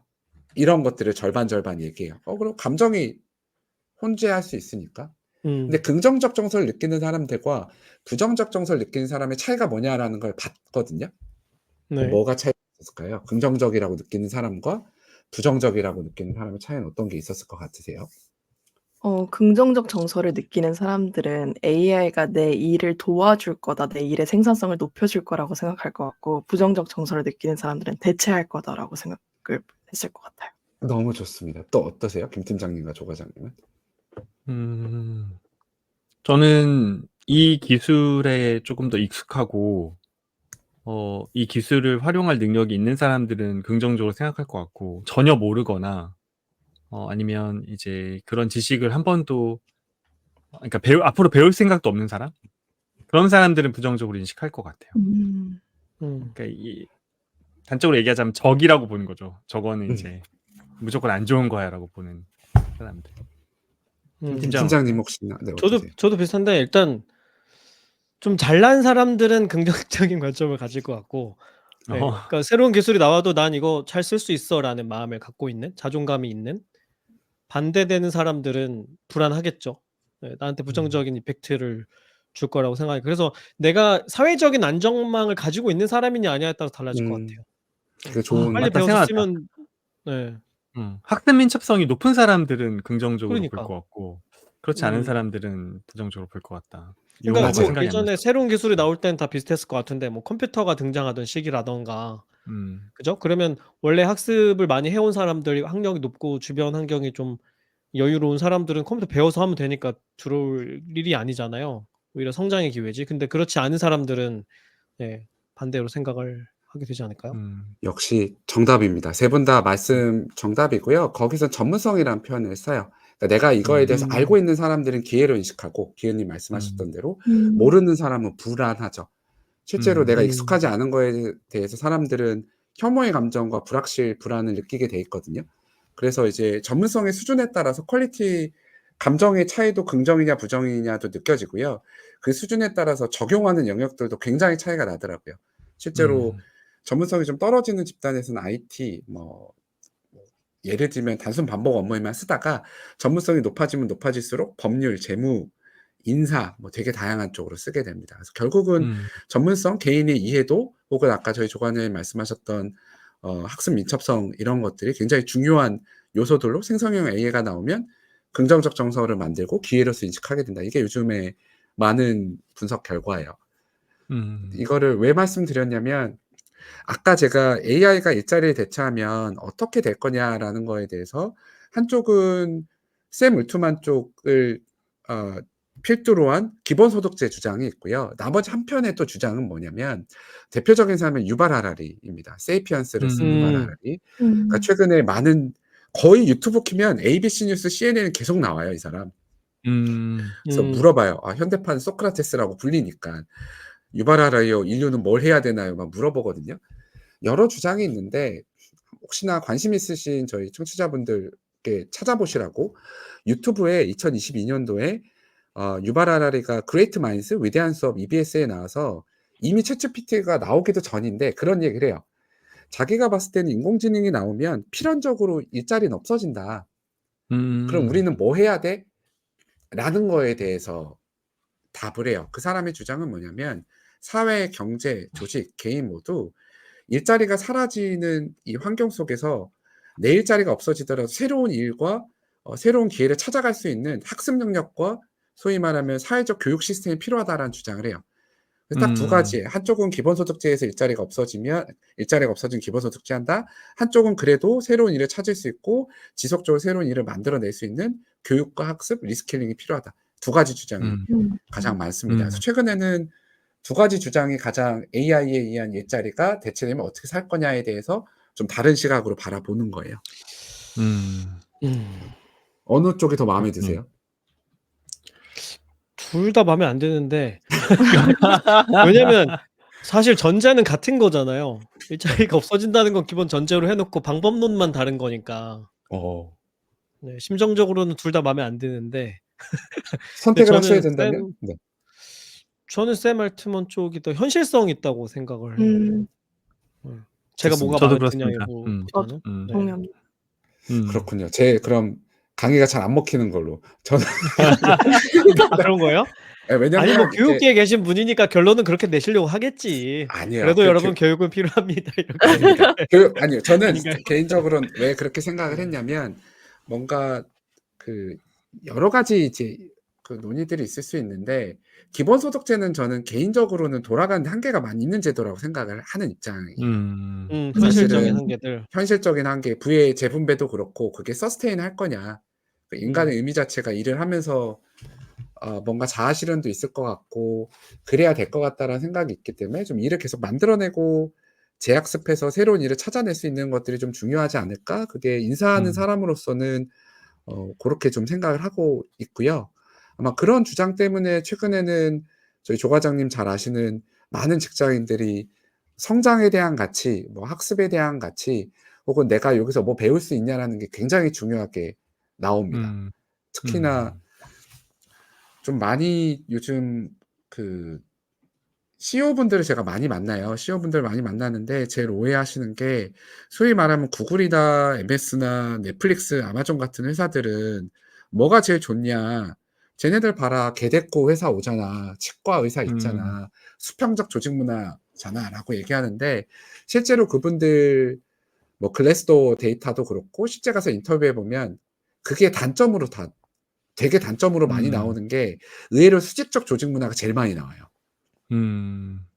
실제로는 걔네들은 그렇다는 거죠. 예, 실제로는 훨씬 더 라인 매니저의 권한이 더 많기 때문에 실직 해고에 대한 위험성도 훨씬 높고요.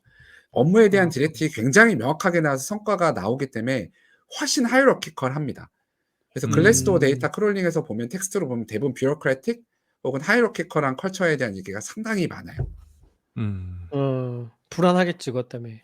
그쵸. 음. 그래서 음. 장점이 뭐냐라고 하면 진짜 많은 부분들이 그런 게 나옵니다. 배울 만한 동료, 배울 만한 문화. 이게 걔네들의 음. 가장 압도적인 장점이에요. 그래서 요즘은 한국 조직에서도 니네 조직의 가장 장점이 뭐야? 물론 돈도 중요하지만 그다음에 많이 나오는 게 성장의 기회입니다. 그래서 저희 음. S사도 행복에 대해서 얘기할 때 employability 고용 가능성에 대해서 얘기를 많이 하시는 많이 걸로 알고 이야기하죠. 있어요. 그런 네. 것처럼 요즘 많은 데이터들이나 한국의 케이스들을 보면 성장 기회라는 것들도 나옵니다. 그게 아마 음. 제가 봤을 땐 같은 결이에요. AI가 막 일자리 대체하면 할수록 사람들이 더 많이 찾아가는 것 같아요. 내가 스스로 자립할 수 있는 능력을 키울 수 있냐? 이 음. 조직에서 키울 수 있냐? 이 보스와 일할 때 배울 수 있냐? 되게 음. 중요해요. 그래서 요즘은 음. 실제 퇴사 면담할 때 그거 상당히 많이 있고요. 음. 그런 논의들이 실리콘밸리에서도 인터뷰할 때 공통적으로 추가 인터뷰에서 이제 물어보라고 하잖아요. "뭐가 우리 회사 궁금하세요?" 그럼 좀 막 얘기 많이 나온다고 하더라고요. 음. 근데 한 가지 좀 그 의문이 되는 점이 있는데요. 만약에 유발 하라리의 그런 관점을 따른다고 했을 때 네. 기존의 일들이 급격하게 없어질 거니까 새로운 어 일을 찾을 수 있게 성장 기회를 마련해 주고 학습 능력을 키워 주고 교육을 해야 된다. 그거를 만약에 받아들였다고 했을 때 근데 지금 교육은 뭐 대학이든 사설 교육 기관이든 간에 대부분 산업 기반으로 돌아가잖아요. 그 네. 산업 역군을 키우는 거란 말이죠. 노동력을 제공하려는 목적. 네. 현재는 그렇잖아요. 네. 그래서 지금 뭐 돈 안 되는 취업 안 되는 전공은 없애는 추세로 가고 있고 맞습니다. 그러면 어떤 분야의 학습이 돈 벌어주는 게 아니라면 거기에 동력을 누가 대줄 거냐 하는 문제가 있지 않을까요? 거기에 동력이라 국가가 그러니까 그런 교육 시스템을 운영하는 것이 노동력을 증가시키는 데 영향을 미치지 않는 상황인데 국가가 거기에 세금을 쓸 거냐 아니면 산업계가 거기에 뭐 장학금을 줄 거냐 그 동력을 어디서 가져올 거냐 하는 문제가 있지 않을까요? 되게 좋은 포인트고요. 사실은 그건 이제 되게 철학적인 부분과도 맞닿아요. "교육을 왜 해야 되냐?"라고 하면 음. 지금 저희 김 팀장님 말씀하신 거는 소위 말하는 인적 자본이라는 관점에서 그렇죠. '인간에게는 교육을 투자하면 투자할수록 경제적 환산이 있을 거다.'라는 믿음인 거고 소위 말하는 네. 다른 쪽에서의 교육은 개인의 영성, 전인적 교육, 목적, 가치 이런 것들을 또 추구해야 된다는 아. 관점이 있습니다. 그렇다고 했을 그 땐 '시민 사회에서 살 수 있는 인간을 만들어야 된다.'라는 게 목적이라면 그쵸. 돈 벌어주는 게 그렇다라고 하면 아니어도 교육을 할 필요가 있다. 그쵸. 교육을 라는 해야 되는 거군요. 거고 그래서 요즘 음. 많이 나오는 게 사실 똑같이 제가 비슷한 사람을 인용을 해야 좋을 것 같아서 유발 하라리나 존 노스타나 이런 사람들이 뭐라고 얘기를 하냐면요. 그 최근에 리튼 CEO도 컨퍼런스에서 음. 이런 얘기를 했어요. 어떤 얘기를 했냐면 "이제는 해야 되는 일을 해야만 하는 일을 하는 시대는 지났고 하고 싶고 내가 기여하고 싶은 일을 찾는 게 되게 중요하다. 결국은 음. 내가 좋아하는 일과 의미감을 갖는 거를 대학교 현장과 내 스스로 알아낼 수 있는 능력이 굉장히 중요하다."라고 얘기하는 거예요. 그렇다라고 하면 너무 예쁜 얘기라 싫어하시겠지만 그런 얘기들이 음. 조직에서도 많이 논의되고 있습니다. 그래서 일의 의미라는 것들도 최근에 많이 얘기되고 있고 음. 그래서 아마 그런 아니 약간 제가 것들이 짚고 최근에 싶은 이제 이유는 음. 최근에 리튼에서 음. 대규모 권고사직을 했다는 얘기가 있어서 그걸 리튼 사실 대표님이 이야기한 것과 맥이 음. 닿는다. 맞아요.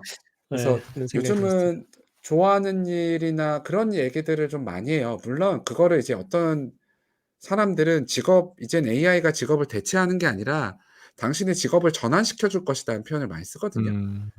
오히려 전환의 기폭제가 될 거다. 물론 좋은 얘기는 아니죠. 고통스럽고 음. 변화는 누구에게나 힘들지만 아마 '그런 음. 식의 세상으로 대응해야 되지 않을까?' 싶습니다. 음. 근데 이 네. 얘기를 저도 알아요, 반응을. 제가 공무원분들께 이런 강의에 가면 특정 네. 집단을 얘기해서 그런데 정말 싫어하세요.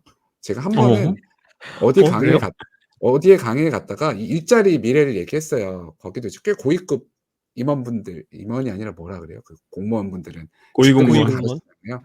고위 네. 공무원분들이신데 무엇을 강의를 싫어하시는 거예요? 아니요. 강의를 시작했는데 30분 있다가 한 분이 손을 이렇게 드는 거예요. 어. 예. "아 예 말씀하세요." 그랬더니 "저희는 AI에서 대체되지 않는데요." 그래서 제가 "아 왜 그렇게 법적으로? 네.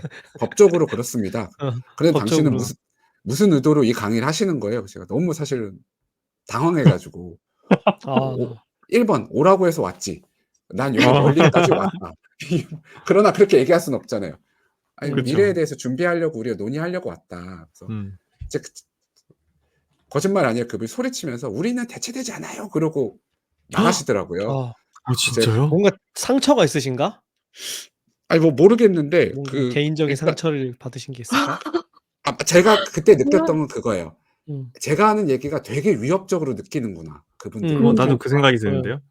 두려움을 주고 있구나. 그래서 저는 제 말의 논의는 일자리가 사라지고 있다는 공포감을 드리려는 게 아니라 사라지더라도 첫 번째 인구라는 변수가 있기 때문에 우리에게 도움이 될 수 있는 여지도 있고, 두 번째 그럼에도 우리가 살아가려면 새로운 것들을 학습해서 찾을 수 있는 능력을 키워야 된다라는 키 메시지인데 앞에 방점이 찍힌 거예요, 두려움을 드리는 걸로만. 그래서 꼭 고거는 얘기를 드리고 싶었습니다. 혹시나 제 논의가 그렇게 들리실까 봐. 근데 저는 관련해서 그 에피소드가 하나 들은 게 떠오르는 것이, 예전에 자동차가 처음 등장했을 때 우리나라에서 인력거꾼들이 막 파업도 하고 그랬대요. 근데 그중에는 이게 너무 좌절스러워서 이제 극단적인 선택을 하는 그런 사람들도 있었다고 하더라고요. 예, 맞아요. 그러니까 이게 뭐 누군가는 적극적으로 '나는 운전 배워야지.' 할 수도 있지만 당장 밥을 굶게 생겼다고 생각하면서 되게 좌절감으로 다가올 수도 있겠다. 그런 생각도 드네요. 맞습니다. 준비를 해야 근데 된다라는 메시지였는데 단순히 겁을 주는 거라고 생각이 되면 메시지의 좀 의도가 음. 바뀐 것 같아서 제가 메시지의 음. 전달 의도는 막 뭐 무슨 "겁먹으세요." 이게 아니에요. "준비해야 된다."라는 걸로 네. 인식해 주시면 좋을 것 네. 같아요. 네. 들으시는 청취자분들은 아마 뭐 그렇게 오해하지는 않으실 것 같아요. 저희가 왜냐하면 데이터나 AI에 대해서 그동안 많은 이야기를 해왔기 때문에 중앙님이 오늘 말씀해 주시는 것들이 오늘 이제 비포 코비드-19 챗GPT에서 애프터 코비드-19은 챗GPT 이런 이야기도 해주시고 일의 의미가 변하면서 우리가 무엇을 준비해야 된다. 인구 감소에 대비해서 우리가 무엇을 준비해야 된다. 이런 얘기를 전반적으로 다뤄주신 것 같아서 저는 위협이라기보다는 되게 흥미있는 포인트가 많았다는 생각이 듭니다. 그래서 이제 저희가 첫 번째 에피소드는 이제 마칠 때가 돼서 저희 멤버들 소감이랑 이제 중앙님 소감 듣고 마치고 다음에 또다시 이제 중앙님 모시고 조금 더 깊이 있는 이야기를 다뤄보도록 할 텐데 기은님 어떻게 들으셨는지 소감 여쭤봐도 될까요? 네. 우선 이제 사람들이 의미 있는 일, 나한테 의미 있는 일이 뭘까, 재미있는 일이 뭘까를 이제 적극적으로 탐색을 하기 위해서는 대학 교육이 아니라 초중고 교육부터 바뀌어야 하지 않을까라는 생각이 우선적으로 들었고요. 왜냐하면은 이기은을 당장 공무원으로 왜냐면 당장 저희가 왠지 뭐 대학 대통령으로지. 전공을 선택할 때도 의대를 가려고 하는 이유가 이제 가장 큰 이유가 경제적인 이유라고, 안정성이죠. 네, 안정성과 그런 거라고 음. 알고 있는데 이제 그런 패러다임의 전환이 일어나지 않을까라는 생각이 들었고, 이제 두 번째로는 AI가 일자리를 대체를 이제 하게 된다면은 우선 지금 인간이 하기 싫어하는 일들이 있잖아요. 그렇지만 필요한 일들. 그러니까 저는 대표적으로 노인 요양 업무들이 좀 있다고 생각을 하거든요. 그러니까 그런 업무들부터 우선적으로 어떻게 AI가 적극적으로 도와줄 수 있을까? AI가 그런 일들을 할 수 있을까를 좀 많이 연구가 이루어졌으면 좋겠다라는 생각이 들었습니다. 네, 이기은 교육부 장관 말씀 잘 들었습니다. 김 팀장님 소감 들어보도록 하겠습니다. 네. 저는 평소에 이렇게 AI와 관련해서 전망을 할 때 스스로 되게 극단적인 생각을 갖고 있는 사람이라고 생각을 해 왔거든요. 근데 오늘 중앙님 얘기를 들어보니까 저는 전혀 극단적인 사람이 아니었다. 현실이 더 극단적이다. 저보다 학자들이 훨씬 더 멀리 나가 있다는 생각이 들었고, 또 한 가지는 저는 제가 갖고 있는 생각이 그냥 어느 한쪽 사이드의 의견일 있을 수도 있다 이렇게 생각을 했거든요. 근데 그게 아니라 전반적으로 학자들이 일관되게 보는 방향성이라는 게 참 신기하기도 하고, 그다음에 여쭤보고도 싶었어요. 지금 중앙님과 같은 사이드에서 이야기하는 분들 말고 전혀 반대 방향으로 이야기한 학자들은 없나? 니네가 챗GPT 아무리 만들어 봐라 일자리 절대 대체 안 될걸? 이라고 주장하는 그런 학자들은 없는지도 좀 궁금했어요. 지금 답을 이렇게 드려도 질문을 하면서 되나요? 마무리하겠습니다. 네네. 네네. 네네. 답변 주세요. 네네. 답변을 잠깐 짧게라도 주시면 좋을 것 네, 같습니다. 짧게만. 반대편 입장이 물론 있는지. 있습니다. 그러니까 일자리에 있습니까? 당연히 있고요. 일자리가 없어지지 않을 거다라고 주장하는 사람은 없지만 실제 아까 딱 기은 님이 말씀하셨던 그 요양보호사가 대표적으로 로봇이나 AI가 대체할 수 없다라는 일도 얘기를 많이 하는 사람들도 있고요. 실제로 챗GPT의 할아버지가 와도 잘 아시는 대로 할 수 있는 능력의 한계는 분명하게 있기 때문에 한계를 어렵다라고 주장하시는 분들도 물론 많이 있어요. 그러나 이제 지금 어디다 무게를 실어줄 거냐에 대해서 본다라고 하면, 그리고 어느가 조금 더 대세냐라고 하면 아무래도 조금 더 대체 많이 되는 게 요즘의 주장이지 않을까 싶습니다. 그렇군요. 저는 주류의 저는 소감 이야기를 대변하고 있었던 것으로. 네. 네. 잘 포장했네요. 저는 소감 이야기하면 네. 저희끼리 인제 패널끼리 이야기할 때는 사실 뭐 특별한 데이터나 근거보다는 직관이나 경험을 바탕으로 이야기를 했는데, 맞아요. 그래도 중앙님 모시고 이야기를 들으니까 이제 실제 학문적으로 연구가 어떻게 되고 있는지, 또 데이터로는 어떤 음. 것들이 드러나고 있는지를 들을 수 있어서 네. 저도 도움이 네. 됐고 멤버분들도 도움이 된 것 음. 같고 누가 청취자분들께도 반론을 도움이 펼치면은 음. "중앙님이 그랬거든." 이렇게 얘기하면 되니까. 네. 중앙님 그런 이유로 만든 가라사대. 에피소드입니다. 네. 네. 네. 마지막 중앙님 소감 듣고 오늘 방송 마무리하도록 하겠습니다. 네. 근데 오늘 역시 토론하면서 저도 재밌게 들었고요. 아마 한 번 더 기회가 있을 때 좀 어떤 일자리가 어떻게 변할지에 대한 부분과 좀 추가적인 논의를 같이 더 이야기하면 좋을 것 같습니다. 고맙습니다. 네. 오늘 방송은 이것으로 마무리하도록 하고요. 다음에 또 중앙님 모시고 좀 더 깊이 있는 이야기 네. 나눠보도록 하겠습니다. 데이터릭 더 재미있는 콘텐츠를 가지고 다음 방송에 중앙님 다시 모시고 인사드리도록 하겠습니다. 감사합니다. 감사합니다. 감사합니다.